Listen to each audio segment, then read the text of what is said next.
In this guide, we're going to walk through how you can update the permissions for an employee in DashTrack. As you'll see, you have the ability to control any and every little access point that an employee or any kind of user of your system can have. So it can be as broad as just saying that you want to give that user permission to do anything and everything, or you can narrow it down to where somebody can only update a single item on the page, and so, or a single page on your website. So we're going to walk through that. You're going to start by, right from the main dashboard, clicking on labor, which will give you the employee drop down, and then you'll click employees. Now, right here, you have your employee list. And if the super admin box is grayed out like that, that means they're already a super admin, which means they already have all of the permissions for the system. In order to downgrade somebody, then you can click on edit, and then you'll have the ability to do that. I'm in the admin account, so I can't downgrade myself since that would essentially remove myself from being able to access it. So as the main super admin, then you can't do that. But we're going to do it from a new account. So I'm going to click invite employee here. This will pop up, and we'll just say this is the, let's just say this is going to be a content editor. And obviously you would put their name, but here I'm just going to say content editor demo at dashtrack.com. You don't have to put in a phone number. You're almost always going to pick employee here. It's rare that you'd use an external party. That's for some kind of more advanced site usage. So you're almost always going to be picking employee. And in this case, we're not going to select super admin. If this is the only user that you're going to invite, then you can just click the invite button. If you click invite and add another, it'll clear out the form and let you invite another user. We're just going to click invite. So that's going to send that invitation out to the user. And now what we're going to do is open up, you see where it says manage permissions here. Just click on manage permissions, and you'll see that we have the ability to manage any and every little piece of content and permission and authorization rule. One, in terms of what it is at a line item level. So in other words, if you want to give a user the ability to manage blogs, but also down to what action you want to be able to give them. So if I want them to be able to do anything and everything with blogs, then I can just click on super admin, and now they're going to be able to view, create, edit, or delete.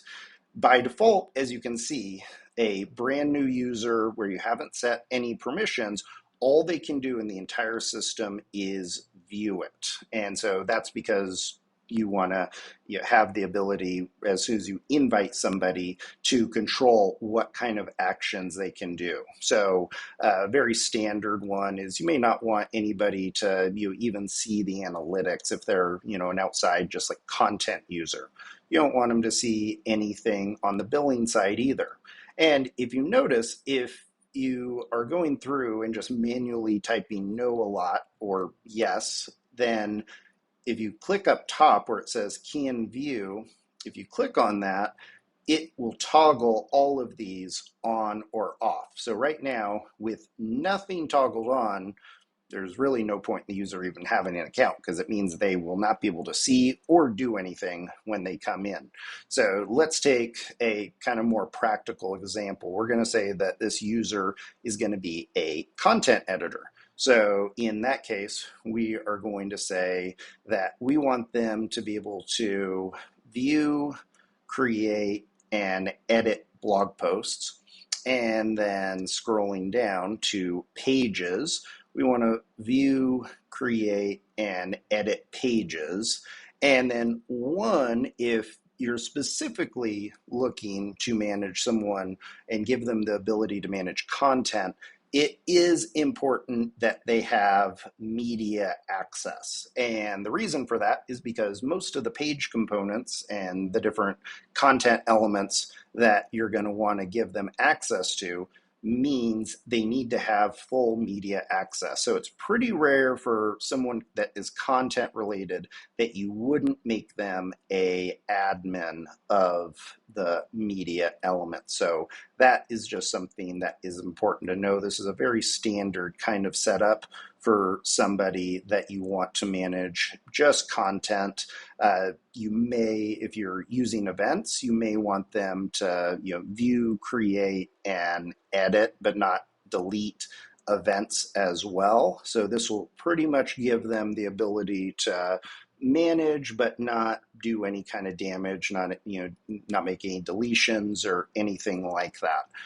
If you happen to need to have a number of users that are similar, then you can also click on copy permissions. We don't, in this personal account that we have open right now, we don't have anybody else that has a similar setup, so we're going to create another one here shortly just for demo purposes. So I'm going to invite another employee, so we're just going to call this content editor 2, and we'll call this content editor demo 2 at DashTrack.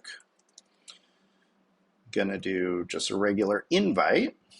Oh, I forgot to do the content editor 2. There we go.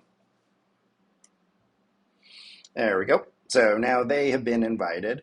Now, if you need to pretty much replicate, so say that you have a couple virtual assistants or something like that, where you want them to have the exact same permissions or very similar permissions.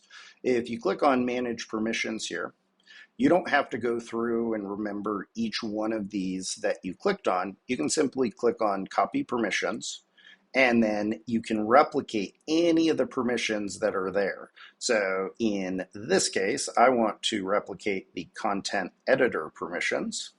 And now if I open this up, you'll see it has completely cloned each one of those. Now I'm going to log out of this dashboard, and I'm going to accept the invitation that was sent out, and you can see I have multiple here. I can work with either of them. So this is what it looks like when you invite a user, and so I'm just going to accept this invitation just so you can see the difference. So now you see when that user logs in, this is a much smaller dashboard with quite a few fewer types of authorizations and different things that user has access to. So if they click on content, they have media, events, pages, and blogs, but they don't have any of the other content items.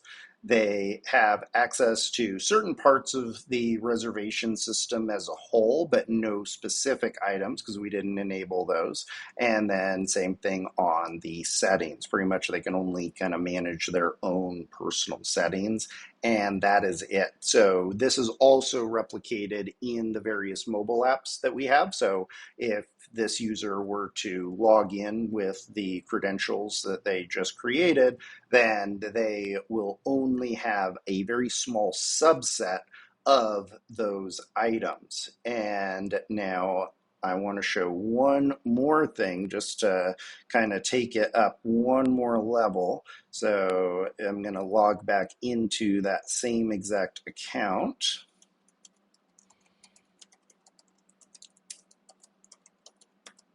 And show you one other level, just in case you want to get super extreme with it, which we do have several clients who do this. So if I go back to labor and click on employees, let's go to that content editor 2. And I'm actually going to remove their ability to access the pages. So I'm only going to give them view access on those pages. So say I don't want them to, actually manage the website. And in fact, I can even turn that off completely. And now if I go to a page, so if I open up the content and then pages system and say that I want them to only be able to manage the private events page, then you can see this manage permissions icon looks the same as on the labor one. So if I click on this, this will pop up all of the various admins that are there showing all of their access points. And then this content editor 2 right here says that they cannot manage this whatsoever. So if I click on add override, and let's say that I want them to be able to view, create, edit, and everything except delete, and hit done. Now they have those overrides in place. So if I open up, if I log in once again as that user,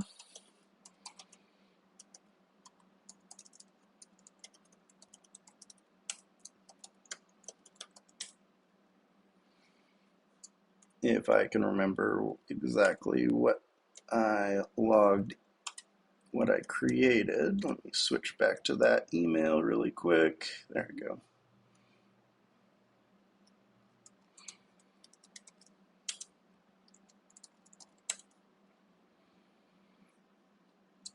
Okay, now if I click on content and then I click on pages, look at that. I only have that one single page that I am able to manage. So that is a way where you can be ultra specific. One of the most common use cases for this, because you may wonder, when something like that would ever be needed. And a great example we have of this is we have several different businesses, specifically some restaurants, where they wanted to give their location managers the ability to manage the specials, the daily specials for their location page, and that was it. So they were then, when that manager logged in, all they saw when it came to content and pages was their one single page, and that was all that they have to and all that they get to manage.